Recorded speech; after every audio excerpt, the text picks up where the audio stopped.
Welcome to the IVM Podcast Network. Hi, this is Amit Doshi, and I wanted to thank each and every one of our listeners. It's been 2 years since I founded IVM, and it's been an amazing 2 years. We wanted to learn a little bit more about who is listening to our shows, and so we put together a short survey. The survey is anonymous, and we aren't going to be collecting any personal information. I would really appreciate it if you could take a couple of minutes out of your day and go to ivmpodcast.com/survey and fill it out. Thanks, and please keep listening. You're listening to TFG Football. What's up, everyone? Here we are, and it's a new episode, a new day of TFG Indian Football Podcast. As usual, Kevin is joining me in the studio and Chiranjeet via phone call. So if there is any disturbance that you hear, please bear with us. Now, yesterday there were a lot of meetings that happened that AIFF conducted. They kind of conduct a lot of meetings these days. But I don't know, if they have to see the same things every time when it comes out, I don't know why they conduct so many meetings and waste our time talking about it. They have like a big responsibility, like running Indian football and dealing the merger and everything. Damn it. Yeah, nobody respects them, yeah. What the hell? What are we doing? Well, moving on. Now, there were a few things that came about from the meeting, and one big thing that we covered, and we think it's big. But thankfully, even they consider it, and they are happening. It's happening this time. Now, Federation Cup. It was. We did hear about it before. It was out. There were dates were given out and everything. But here, the venue have announced. It's in Cuttack, Odisha. So all the matches, Chiranjeet, all the matches are going to happen in the same place over there itself. Yeah, it's the old format. Okay. You pick one venue and you hold all the matches there. So it will be like 2 matches a day in the same stadium. And if you have nothing to do, for 2 weeks, you can just go and hang out in the stadium all day. Yeah. I get why they chose Cuttack, because so many of the major venues for football in this country are being prepared for the Under-17 World Cup. Yeah. So all the renovations are going on in major stadiums. So they picked Baramati, which is not exactly that bad because it gets good crowd. Yeah.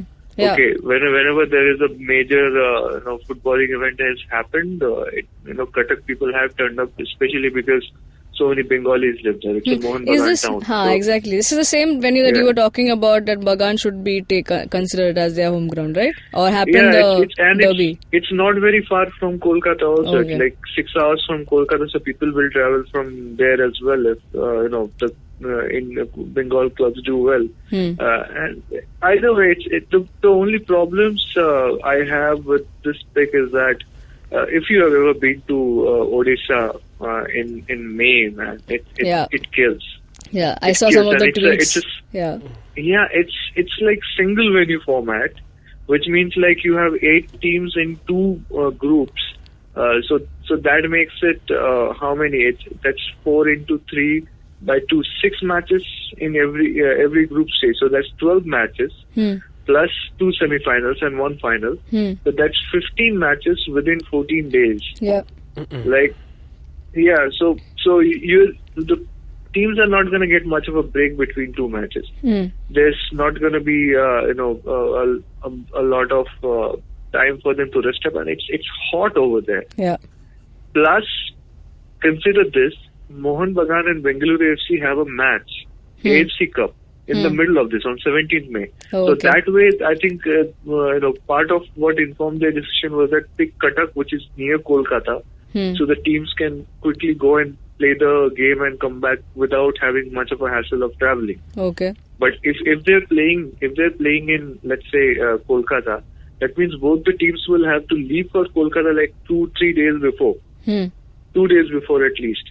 So what are they going to do? Like for 2 days they cannot play Federation Cup games.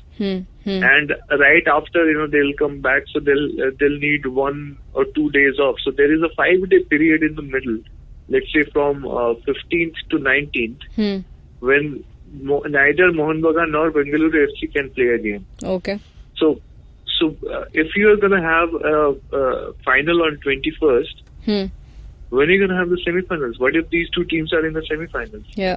You're going to push the semi-finals back to 20th and have a final on 21st? Like, what is going on?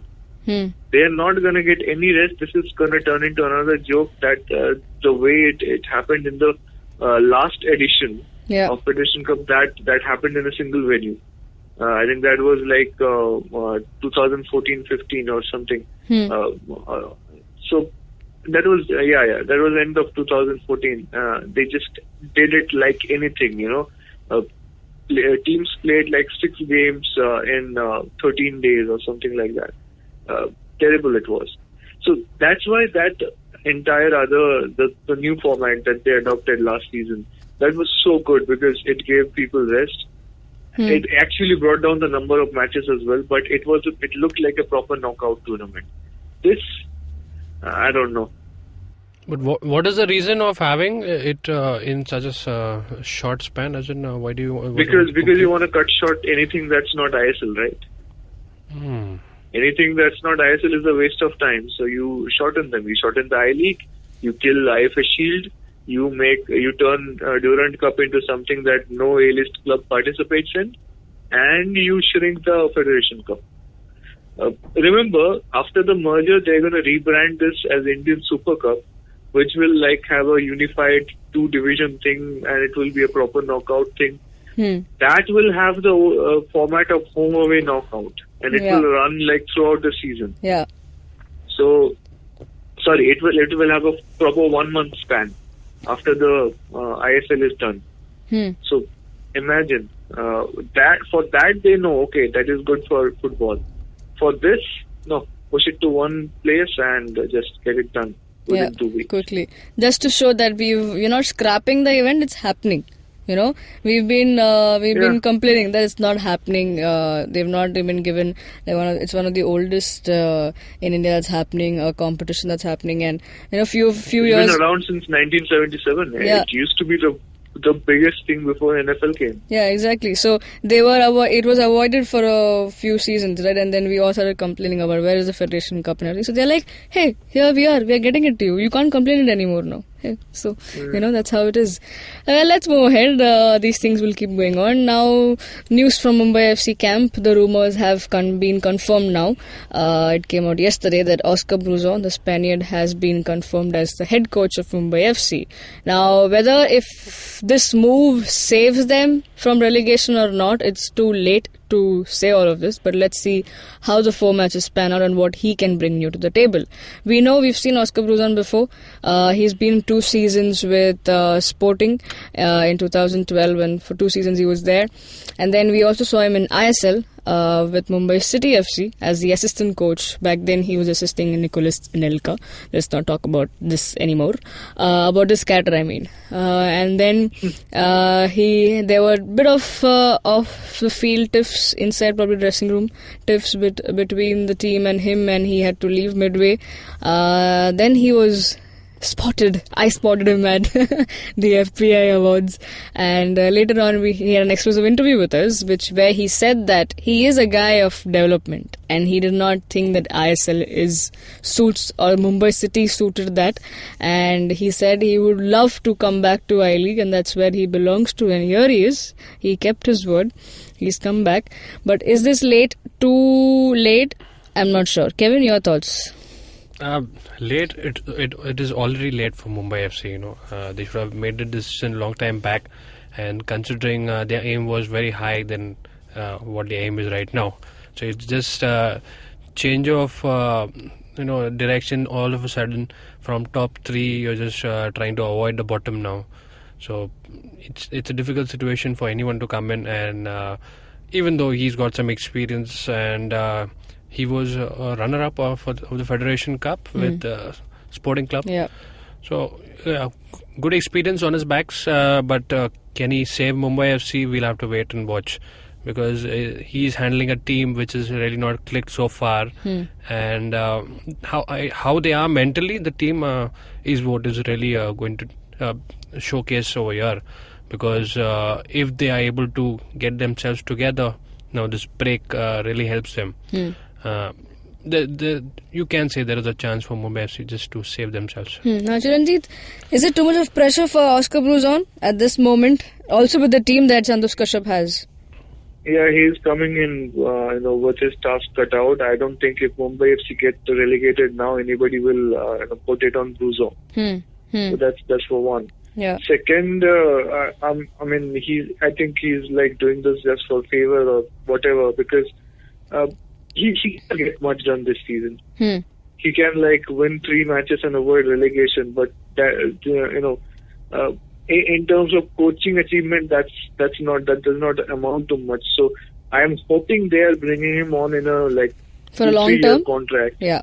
Yeah, to at least he, as you mentioned, he's somebody who really works with the developmental part of the game. Right. So what is the point of bringing him on for 4 I-League games and maybe a few?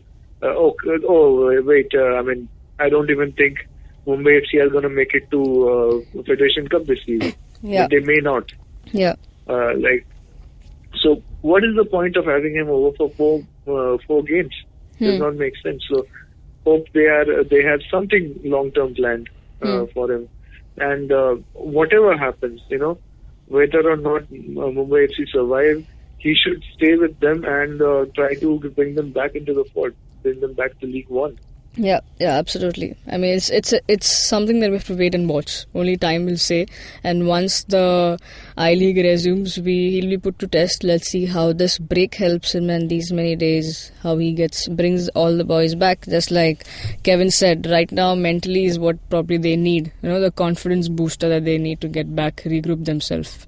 So moving on to this thing that we were asked, we were told that we are not talking about it, but then we had a fair point saying that if you're not telecast, how would we know the players, or how would we watch it, or how do we even talk about it? Now the semi-finals took place of Santosh Trophy that was shown thanks to DD Sports, but still I think here and there not much info that we got on players. But oh man, yeah, that was a bit of task. But yeah, the matches played out pretty well. We all sat down and were watching West Bengal take on Mizoram with till the end. They actually played out the 90 minutes and then the extra added minutes, and then damn, the penalties. Wow, even that felt like it will never end. But yeah, eventually, great save from Santosh Roy. His name is Shankar Roy. Sorry. So the goalkeeper. I saw the guy play for Peerless before in the Calcutta Football League, and he was doing well again in the matches against East Bengal and Mohammedan Sporting. But seriously, this was something else. Yeah, he was really good. The guy became a monster. The way he made so many great saves and kept Bengal in the game. Yeah. And part of the reason why watching that game, it was frustrating for us, because seriously we don't get much info just going around about these teams. These players are not in I-League, and mostly they are unless you get somebody really young who really makes his mark. These players are not going to make it in the professional circuit in the long term. But somebody goes around and somebody does a good pass. You want to know who that player is, but apparently the commentators did not know the players' names. It was hard pressed. Even during the Bengal Mizoram game, players were coming to take the penalties and the commentators were not saying their names. So. Anyway, it was the frustrating part of watching the game. But seriously, the games look pretty good. The Bengal versus Mizoram game, I was joking around that all the good strikers from Mizoram are going to the right places. They're going to academies, they're going to clubs. They're not coming to the state team, which is a good thing.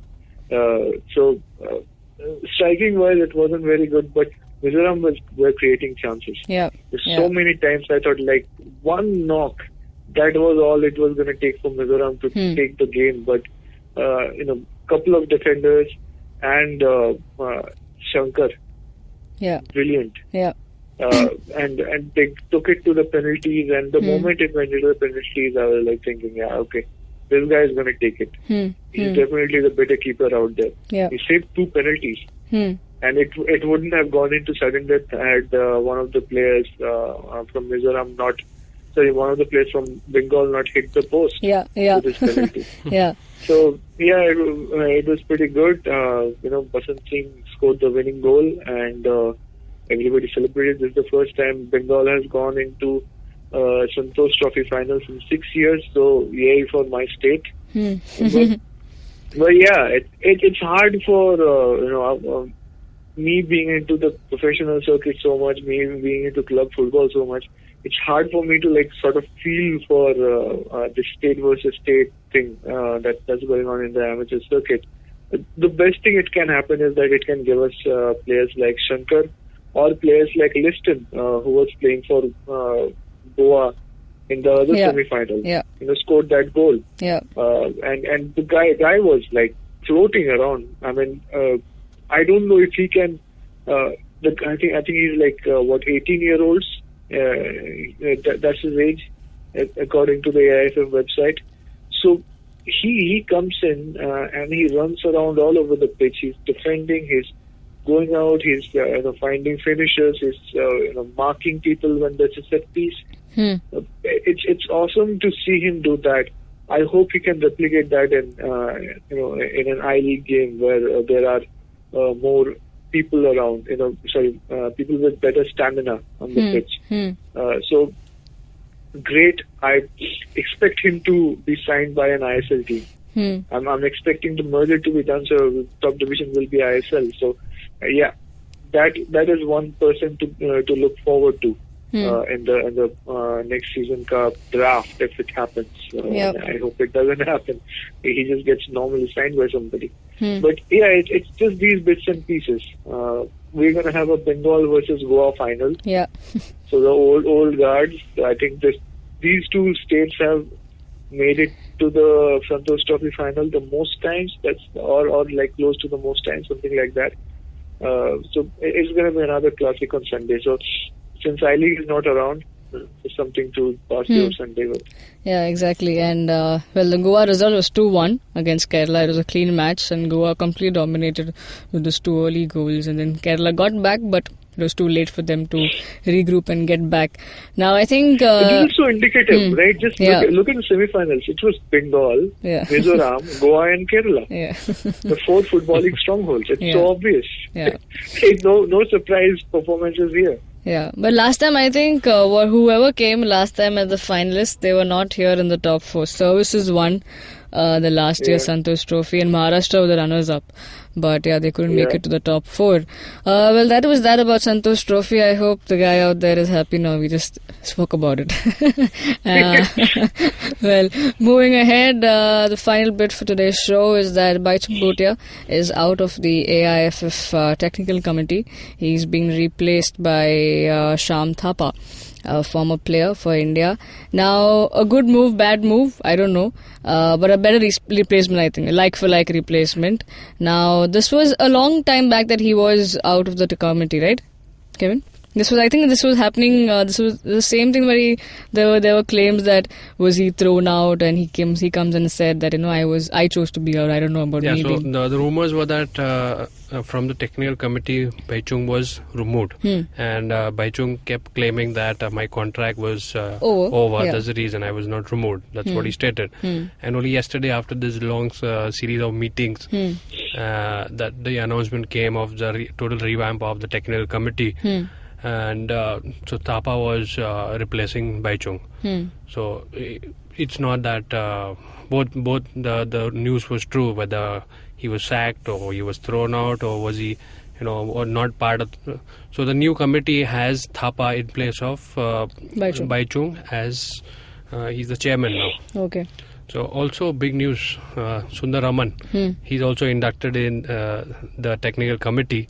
So this, he along with another 7 guys from IMG-Reliance are part of the AIFF. Now, they'll have a big... No surprises. Say. Yeah, no surprises. Indirectly, they were anyway ruling it. The timing is so apt. Yeah. Just before the merger talks are being finalized, and you have I'll tell you what this means. The merger is happening, and ISL can no longer be owned by a private company, right? It has to be under the federation. Yes. So far, we have seen FSDL people, Football Sports Development Limited, which is the arm of IMG-Reliance, which manages the tournament. So far, they were keeping away and they were like only sending representatives to the AIFF meetings. Even in this meeting, some FSDL people came, Chirag Tanna and some others. Yeah. So now they are finally they have realized like, okay, if we're gonna do the merger, it has to be a proper league that has to be under direct control of AIFF. So now they have to put their own people in the AIFF board so that they retain that amount of influence. And Sundar Raman, he's a good administrator in that sense. He did well with BCCI. He has been a major catalyst in getting the job done. It was not easy. It's not going to be easy to just get it done within next 1 month. I mean, that's what the Sports 24 program and 24 Ghanta, that Bengali news channel, they broke the news yesterday that the FSDL representatives yesterday said that within the next 1 month they plan to get all the details finalized of the merger. Yeah. Okay. And I want to give them credit. I think they have got it right because it's 24 Ghanta who first revealed what the merger is going to be like. You know, just 3 I-League clubs and the ISL teams coming in and no relegation. All the details were broadcast by that channel first, and they got it from Subrata Datta, who is a senior vice president of AIFF. Okay. So I think somebody from that committee is already talking to this channel, and that's how they got all these details. So if that's the reason, I mean, if that's what's happening, so it's only natural that the thin artificial divide that existed between IMG-Reliance and AIFF so far, it's going to slowly move away, and basically IMG-Reliance people will move headlong into AIFF and take full control. Yeah, I mean, a lot of things here and there. This was coming. I mean, we saw this coming. It's nothing like new. Even if they were not part of the AIFF team, we knew who were actually running it, right? So. Well, they've officially made it happen now. They're together, so you can't say it's them, it's us. It's the same thing so now. There's no bypass, just direct way. No? Yeah. But another good thing though, but the appointments to the different committees, that has been pretty good. I mean, I don't know where I should complain here. This looks good. I mean, Baichung Bhutia, he had his own alleged conflicts of interests and other stuff, and at some points I disagreed with him because when 2014 ISL came around, he was saying don't merge and whatever because he was working for ATK. Later he comes into the technical advisory committee or whatever it is, and he starts saying okay, merge it. But he was not in favor of promotion relegation. Later on, when he was about to be removed, he came to our podcast. We interviewed him on our own podcast, and he came out in favor of promotion relegation in that show. Yeah. Right. So you can scroll down and listen to that if you want more info on that. But what I was saying, as somebody who can just work for the purer aspects of the game, just coaching or infrastructure development or managing grassroots programs. Shyap Thapa is like an ideal guy. Okay, the guy has been with Indian football for so many decades now. He's captain the national team.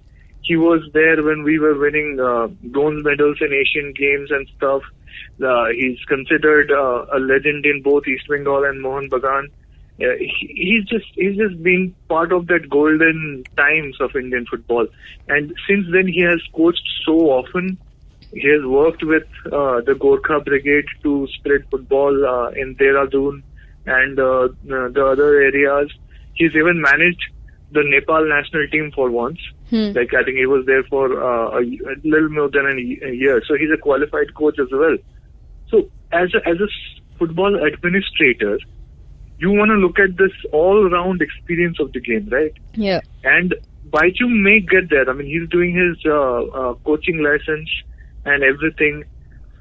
But yeah, he also has a player agency. He's also, just involved in some of the, let's say, more commercial sides of the game. Right? And so we don't know which direction he will take, but it may take years. He may get to where Shyap Thapa is, simply because this guy is older. He has just spent more time in the game. But when it comes to just those aspects, the one that I talked about, Shyap Thapa is so ideal a candidate for that position. Right? And he's got passion for the game. So cannot, praise this appointment enough. This is really good. I'm looking forward to how this committee works now. I'll probably be like, I'm thinking of like next time this committee meets, I should just somehow sneak up to Delhi and try to find out like what they're up to. Yeah, we should definitely, because that's where the hub is and that's where everyone goes running to, because we know that's where the head of the whole of Indian football is, right? Well, that's all, folks, for today. Hope you enjoyed the show. With a little bit here and there, we covered almost everything that we had to and that was happening in the world of Indian football. Now, if you want to talk to us directly, you can do that. We are on Twitter, Chiranjit Oja, Boza_Kevin, Suju Matthew 94. Those are our respective Twitter handles. Now, if you're listening to our show on YouTube, hit the like, share, subscribe to our channel, hit the bell icon so you get updates of our new episodes. You can also listen to our show on Audio Boom, SoundCloud, iTunes, and various other podcasting apps. Also download the IVM podcast app on Android and iOS. Have a great day, folks. Catch all the things that you want to know, everything that you want to know about Indian football on our website, thefangarage.com. Also follow the TFG Football Twitter handle. Have a great day. Cheers.